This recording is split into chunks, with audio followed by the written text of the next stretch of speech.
Bismillahirrahmanirrahim. Assalamualaikum warahmatullahi wabarakatuh.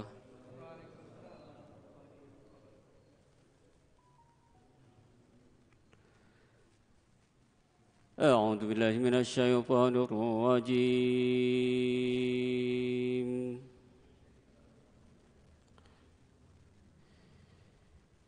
Bismillahirrahmanirrahim.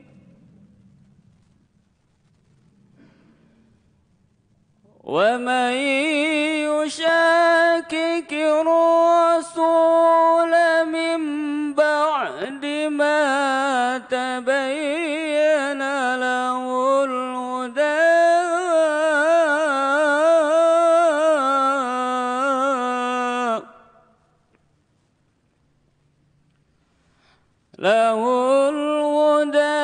wa yattabi' ghairi sabilil mu'minina nuwallihi ma tawalla wa bihi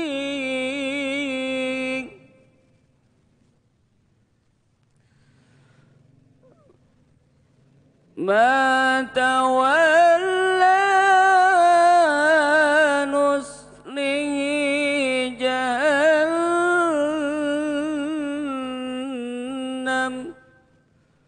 wa sa'at masira.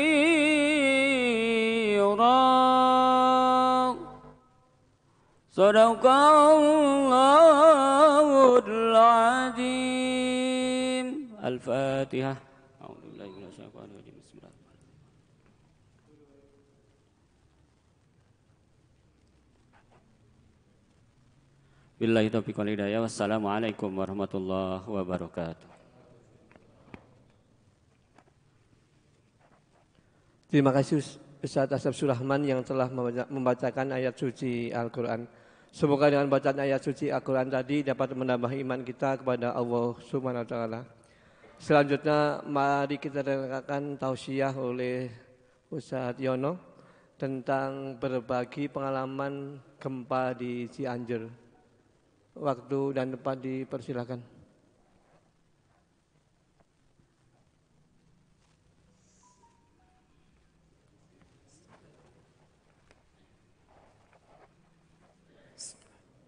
Assalamualaikum warahmatullahi wabarakatuh. Alhamdulillahilladzi arsala rasulahu bil huda wa dinil haqq liyudhhirahu 'ala dini kullih wa kafa billahi syahida. Asyhadu an la ilaha illallah wahdahu la syarikalah wa asyhadu anna Muhammadan abduhu wa rasuluh allazi la nabiyya ba'dah. Alhamdulillah. Hadirin jamaah Masjid Al-Muhajirin bisa silaturahim di tempat yang mulia ini. Dan alhamdulillah tadi kita telah melaksanakan ibadah maghrib berjamaah. Dalam kesempatan kali ini kami bersilaturahim gitu, di Masjid Al-Muhajirin ini.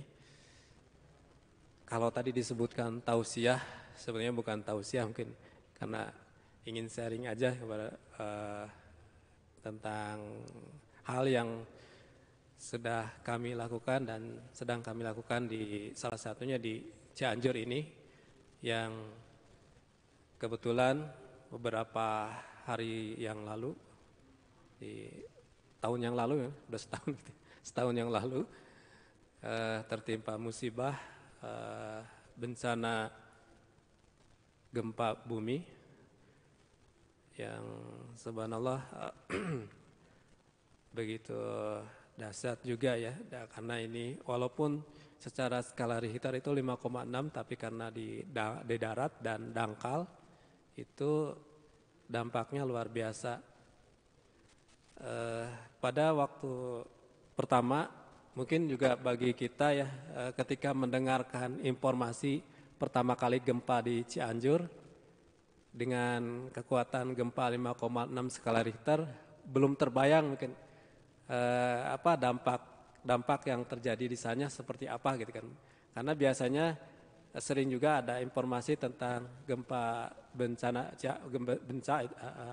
itu skala Richter yang 7 atau 6 di atas 6, tapi itu di kedalaman di laut dan dampaknya nggak terlalu besar.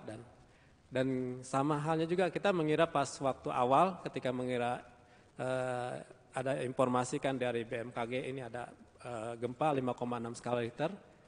Kejadian itu kita juga masih rapat koordinasi untuk program. Sebetulnya kita juga ingin sebelum bencana itu akan melakukan kegiatan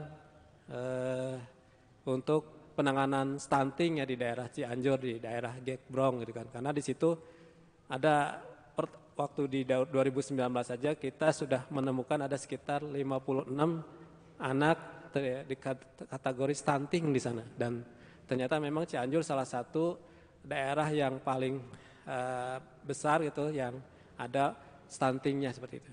Ketika rapat ternyata ada gempa 5,6 skala Richter, terus ada informasi dan ternyata luar biasa ini dampaknya kita langsung saat itu juga persiapan langsung berangkat hari itu juga ke sana gitu kan. Dan datang ke sana dalam kondisi sudah malam dan itu kondisinya gelap gulita gitu, dan kondisinya juga sangat mencekam di sana, luar biasa mencekam dan ya listrik semua padam dan banyak orang yang berkumpul di luar di lapangan dan dalam keadaan ada yang luka, dalam keadaan yang ya luar biasa gitu, ngerinya saya kira. Baik, para hadirin yang dirahmati Allah. Pada dasarnya gempa itu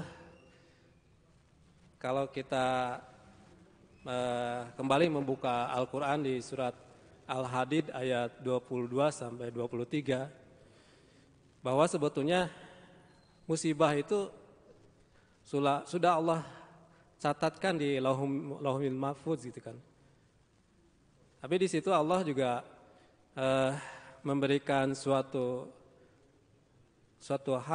dua hal pada kita, yaitu bahwa kita jangan terlalu bersedih dan berputus asa terhadap hal-hal yang membuat kita kehilangan, baik itu kehilangan harta benda, bahkan nyawa seperti itu. Dan juga Allah juga mengingatkan kita jangan terlalu membanggakan diri atau sombong gitu kan, ketika Allah memberikan karunia yang lebih pada kita.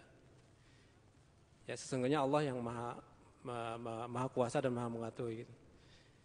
Itu kejadian gempa atau bencana-bencana yang akhir-akhirnya banyak menimpa kepada kita ini sebetulnya menjadi ibroh juga bagi kita. Ada pelajaran dan hikmah yang bisa kita ambil dan petik gitu kan. Betapa kekuasaan Allah itu maha dasar dan maha kuasa, sesuatu hal yang ya tidak kita duga bisa terjadi gitu kan. Begitu Allah berkehendak, Allah mengizinkan terjadi gitu kan.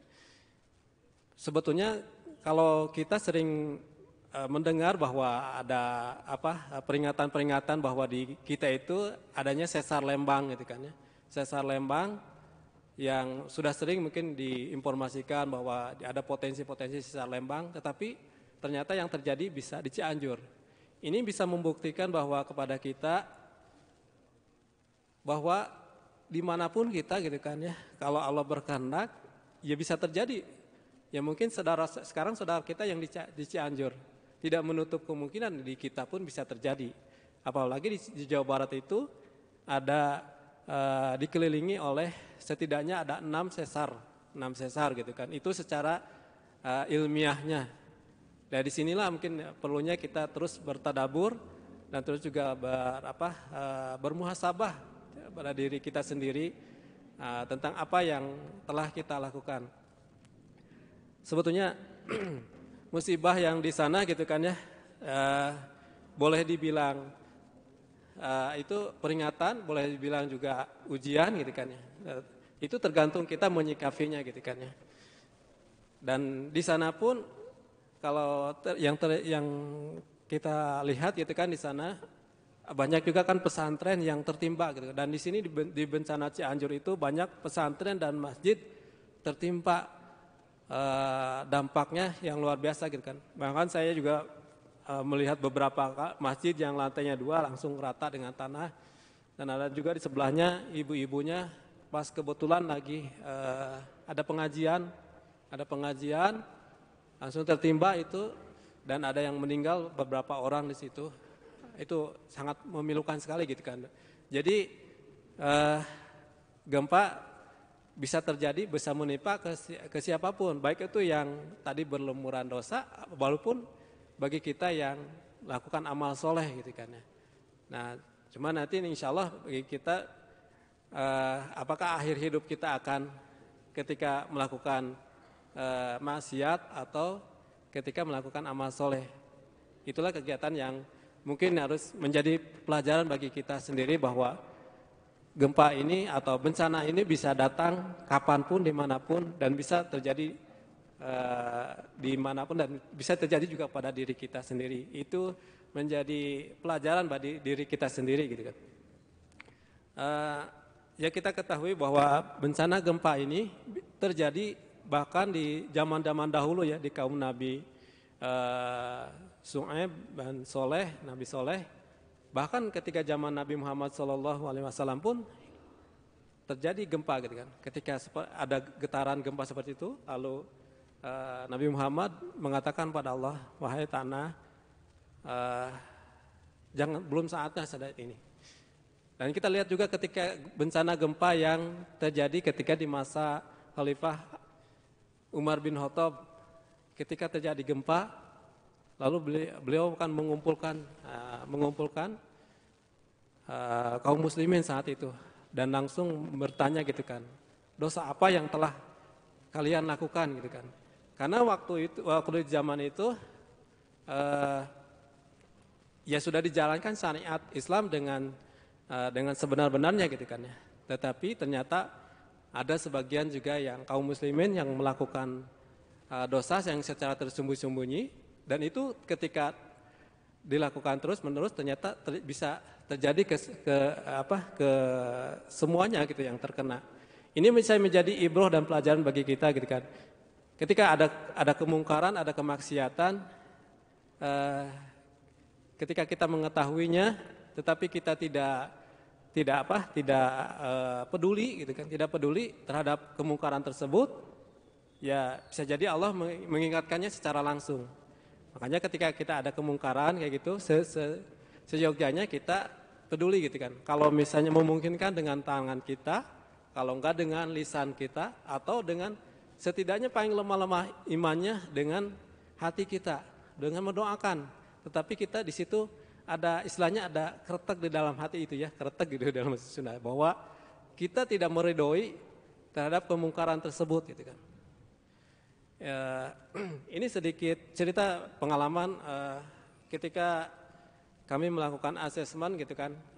Ternyata waktu itu mengikuti GPS, ini ternyata tersesat itu, masuk ke jalan yang ternyata masuk ke kebun teh gitu kan, kebun teh, dan makin tersesat gitu kan, makin tersesat. Dan itu jalan yang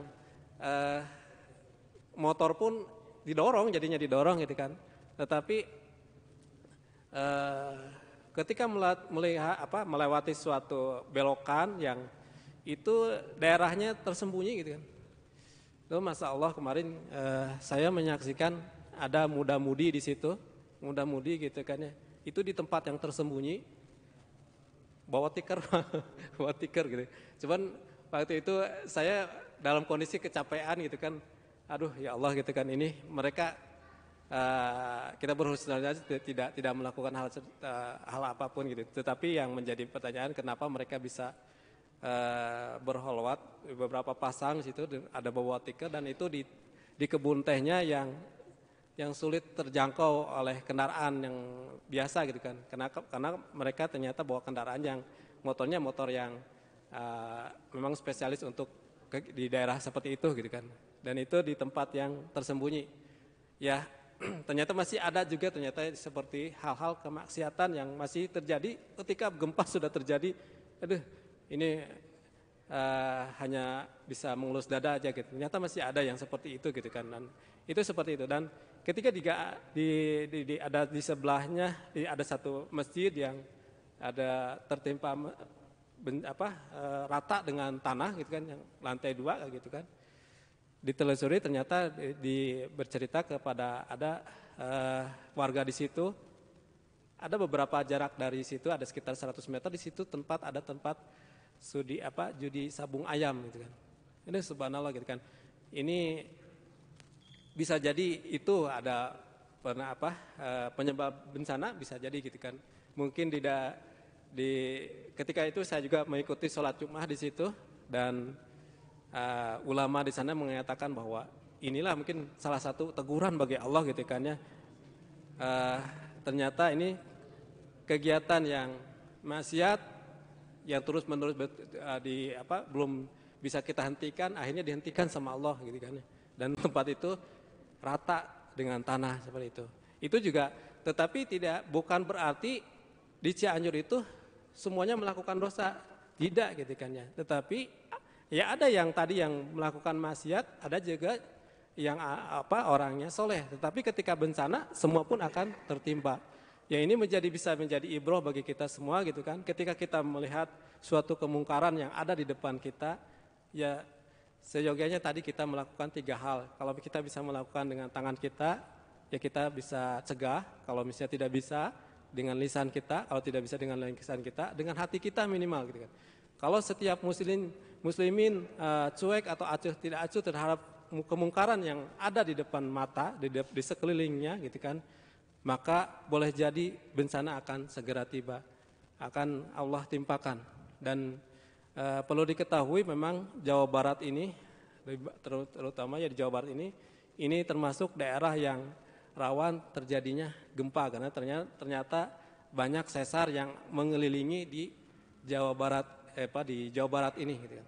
Dan tetapi ini bukan hanya untuk menakut-nakuti, tetapi di situ kita berintrospeksi diri gitu kan ya, bermuhasabah. Boleh jadi sekarang saudara kita yang tertimpa, bisa jadi di kita selanjutnya. Itu tidak menutup kemungkinan Bapak Ibu semua.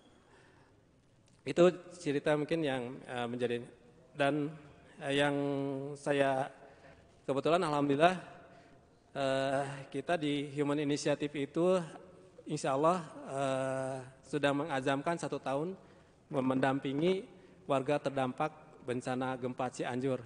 Karena memang kondisi di lapangan ini tidak akan bisa beres dalam waktu singkat gitu kan. Dan kemarin pun kita sebelum terjadinya kemarin ada demo dari masyarakat, kita sudah memprediksi bahwa ini akan terjadi demo di masyarakat karena ketidakpastian yang bagi warga yang terdampak ini akan memunculkan rasa kekhawatiran, kemarahan dari masyarakat. Dan kemarin terjadi ya di tanggal 11 Januari masyarakat mendemo bupatinya seperti itu. Bupatinya karena mungkin ya kalau saya melihat sendiri sih memang karena kondisi di sana bencananya yang cukup luas dan banyak sekali yang terdampak bencana dengan demografi yang begitu sulit. Yaitu tadi ada bukit, perbukitan segala macam, jadi akses jalan ini yang memungkinkan juga biaya untuk recovery-nya cukup besar. Ini wallahu alam itu karena memang, tapi kita berhusnuzon saja sebetulnya. Pemda itu juga punya niat kebaikan, tetapi mungkin karena keterbatasan dana juga keterbatasan lain halnya gitu kan. Jadi sehingga banyak sekali juga warga-warga di sana yang masih kondisinya yang masih memprihatinkan. Banyak juga yang masih tinggal di tenda-tenda yang komunal gitu kan. Artinya komunal itu satu tenda masih ditempati ada 3 sampai 5 kakak gitu kan. Dan coba bayangkan Bapak gitu kan, sudah hampir 2 bulan lebih ya, 2 bulan lebih, mau menjelang 2 bulan gitu kan. 21 November, sekarang mau ke 2 bulan lah gitu kan.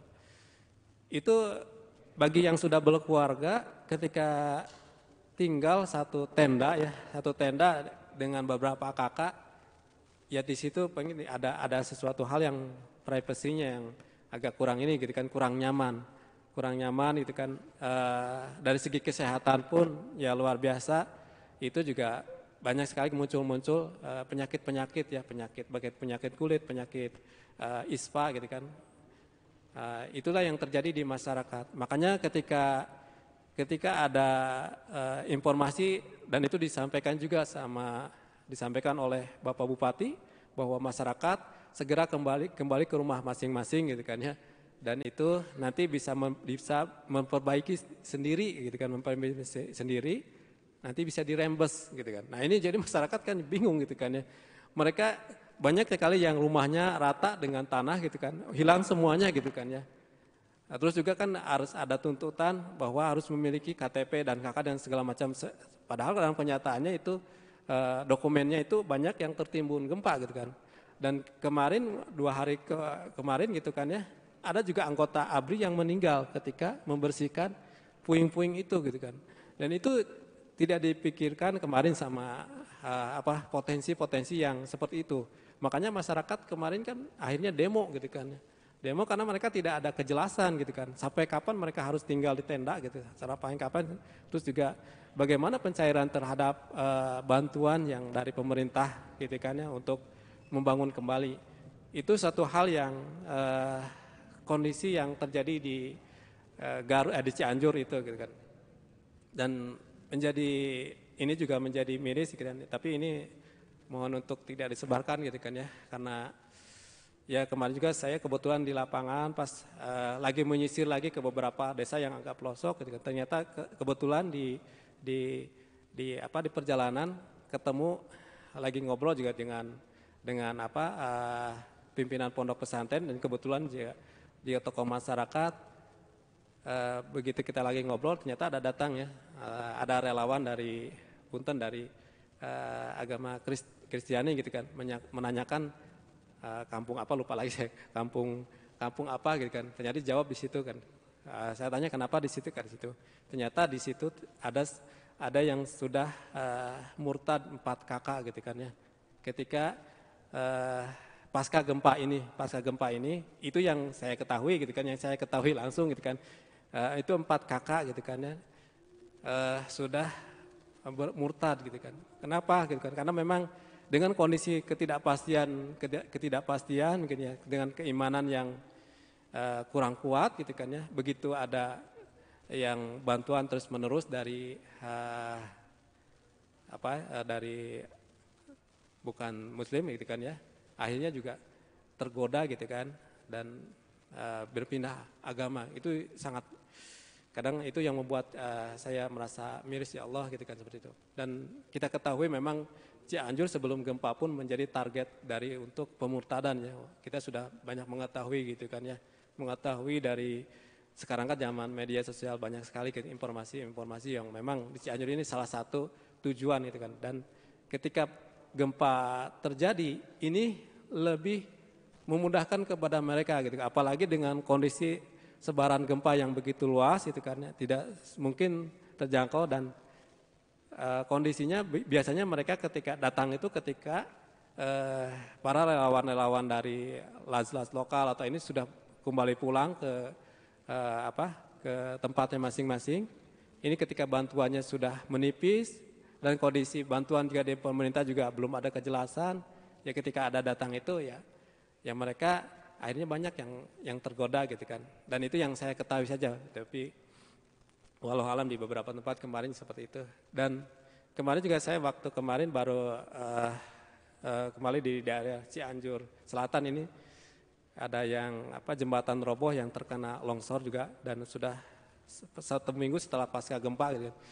Ketika datang ke sana mobil yang tidak bisa masuk ke sana gitu kan, akses ke sana itu memakai motor khusus di sana gitu kan, ojek khusus. Saya waktu itu juga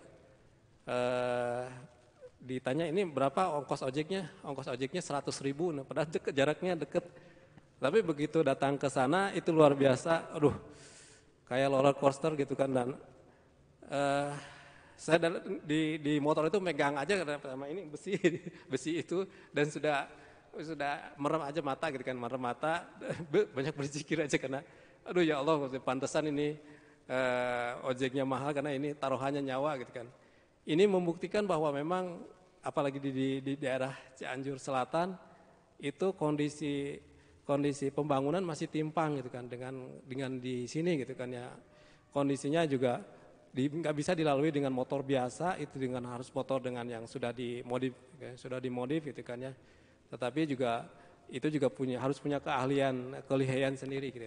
Dan ketika ditanya kepada kepala desa, kenapa ini sampai ini infrastruktur seperti ini bukannya ini kemarin juga bupati udah datang ke sini, tetapi memang kondisinya dananya nggak ada gitu kan. Tetapi ada dananya, memang ini yang bisa ini juga ya, adanya BLT ternyata nggak, kan masyarakat sendiri sebetulnya terutama pengurus RW, pengurus ini itu sebenarnya nggak mau gitu kan, karena itu bukannya menyelesaikan masalah, ternyata menimbulkan banyak masalah gitu kan.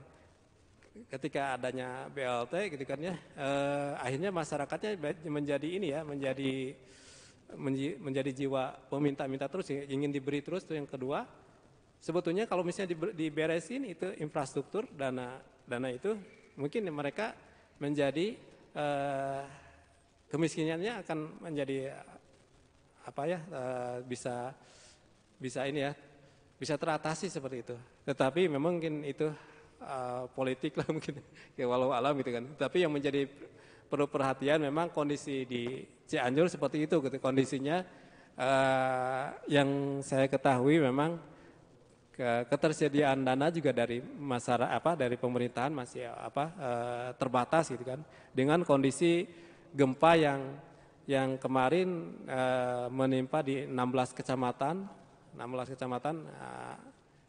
di 12 kecamatan gitu kan, 12 kecamatan yang terdampak parahnya gitu kan.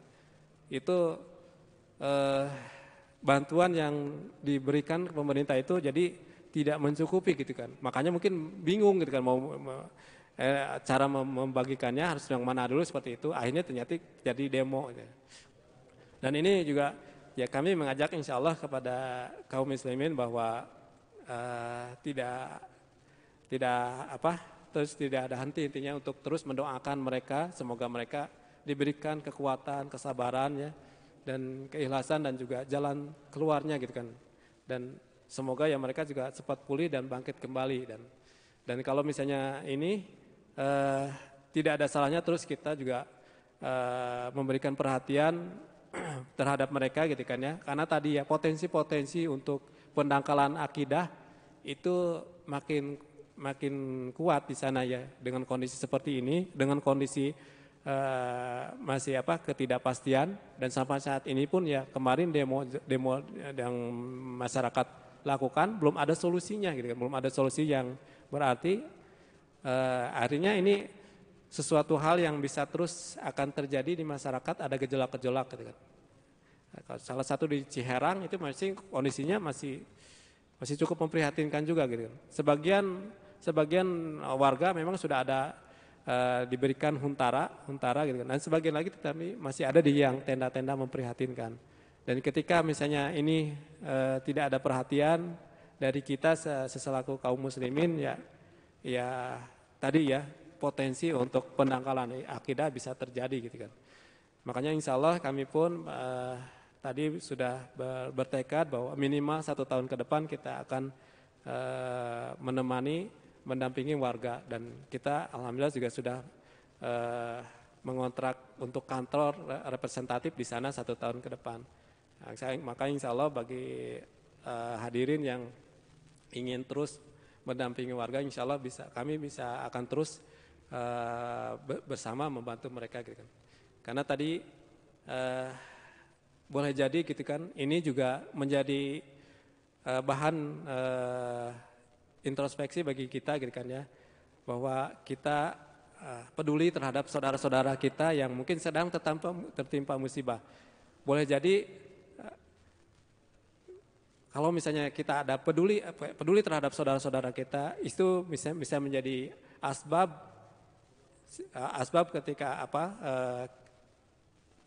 ketika musibah yang akan tertimpa kepada kita, ketika kita peduli terhadap saudara kita, mungkin itu tidak jadi kepada kita gitu kan. Itu mungkin bagi saya mungkin ini sharingnya, mungkin barangkali mungkin nanti bisa ada tanya jawab atau hal apa, maka insya Allah persilakan seperti itu.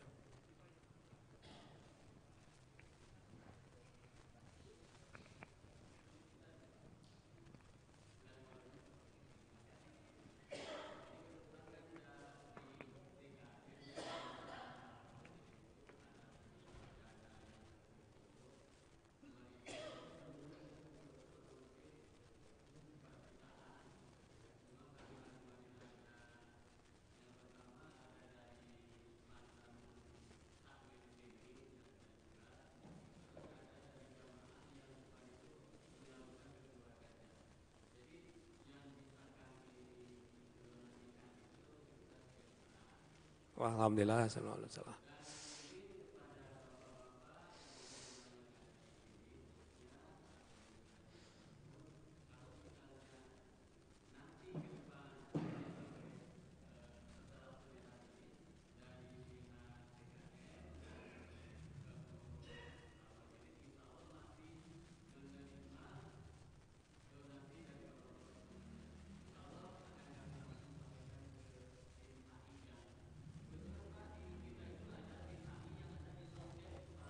Iya betul, Lukman.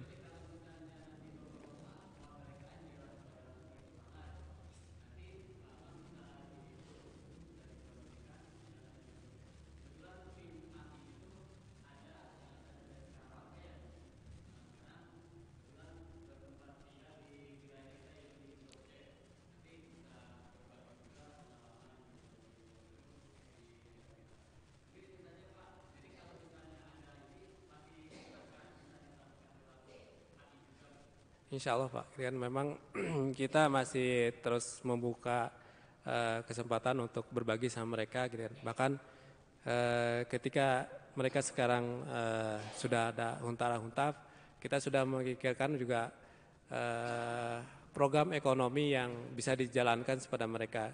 Kemarin di Cugenang itu termasuk daerah sentra jamur, gitu kan, jamur dan itu salah satu juga program yang akan kita jalankan untuk membangkitkan lagi produksi jamur, pemberdayaan jamur di sana, gitu kan ya. Itu untuk ekonominya tahap setelah ini program untuk huniannya mereka sudah terpenuhi, kita akan lanjutkan juga program ekonomi, gitu kan. Karena sebetulnya untuk menjaga mereka, keimanan mereka, gitu kan ya, untuk ke sana, gitu kan. Tentunya yang harus kita pikirkan juga perut mereka, gitu kan ya, karena banyak sekali juga tempat maisha mereka itu yang hancur, gitu kan, akibat gempa Cianjur, gitu kan ya. Dan ya kita juga akan terus memperbaiki sarana-sarana air bersih, fasilitas-fasilitas umum, gitu kan, termasuk juga insya Allah beberapa musola dan masjid juga akan terus juga kita bersama-sama terus bangun, gitu kan. Jadi ya insya Allah sih kami masih membuka kesempatan untuk bagi saudara-saudara hadirin ini yang ingin terus berkontribusi membantu mereka, yang mudah-mudahan itu menjadi saksi nanti di yaumil akhir bahwa kita insya Allah peduli terhadap saudara kita, gitu, saudara seiman kita, gitu. Apalagi itu kan banyak yang itu memang saudara muslim kita di sana, gitu kan. Yang tadi juga saya menceritakan bahwa memang isu pendangkalan akidah di Cianjur sebelum gempa dan pasca gempa juga itu ada, gitu kan ya. Dan kita juga nggak bisa melarang, gitu kan, kita juga karena dampaknya luas, gitu kan, dan juga kalau mereka kan sama yang masuknya dengan bantuan seperti itu. Ya bagaimana cara untuk menghalau pendangkalan akidah, ya kita harus ngebantu, gitu kan. Karena juga bagi mereka yang melihat karena pendekatannya dengan bantuan sementara kita kalau misalnya hanya bantu dengan ceramah-ceramah nggak mungkin juga bagi mereka seperti itu. Dan ini juga yang fakta yang menarik juga di sana, kemarin kan dari HI Pusat banyak melakukan psikososial gitu kan ya untuk ibu-ibu dan anak-anak. Ternyata di sana juga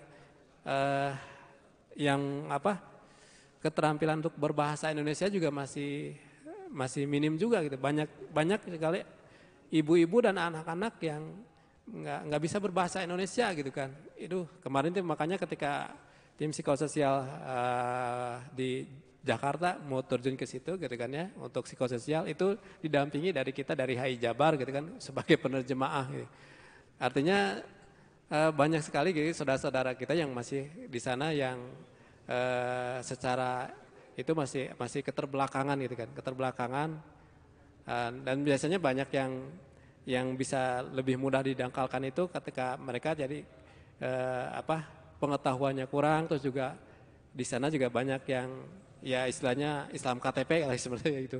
Ketika ada gempa, ada juga ada bantuan-bantuan dari non Muslim gitu, ya mereka akhirnya ketika ditanya gitu kan sama non Muslim agamanya apa gitu kan, Islam suka sholat nggak kan? Enggak gitu kan ya. Ini kita datang sebagai juru selamat ya gitu. Seperti itu. Akhirnya banyak yang berpindah secara itu.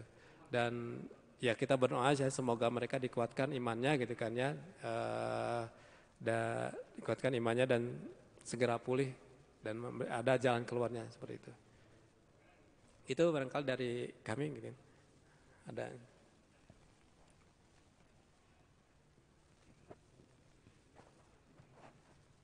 Terima kasih Pak Yono yang telah memberikan pengalaman tentang berbagai penanganan bencana di Cianjur. Selanjutnya mari kita penyerahan bantuan dari DKM Al-Muhajirin melalui Human Initiative yang akan diserahkan oleh Ketua DKM Al-Muhajirin. Pak Asep.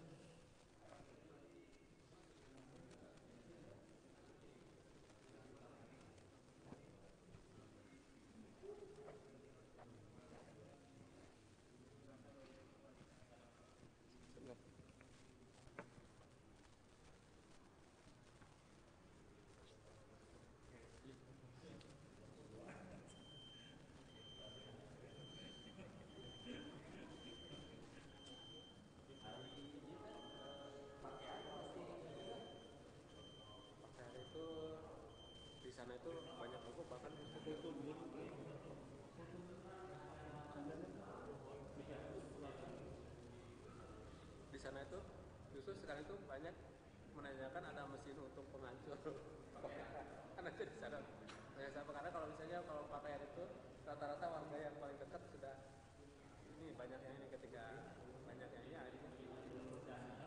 kalau sekarang banyak yang sekarang itu pakaian jadi sampah justru jadi sampah.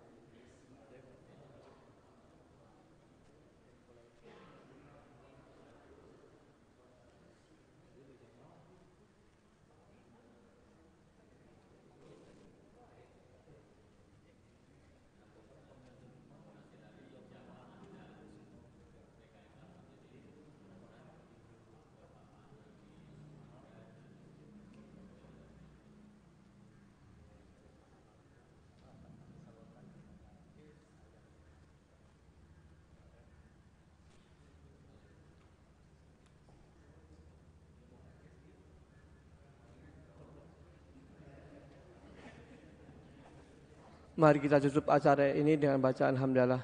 Alhamdulillahirabbil alamin. Assalamualaikum warahmatullahi wabarakatuh.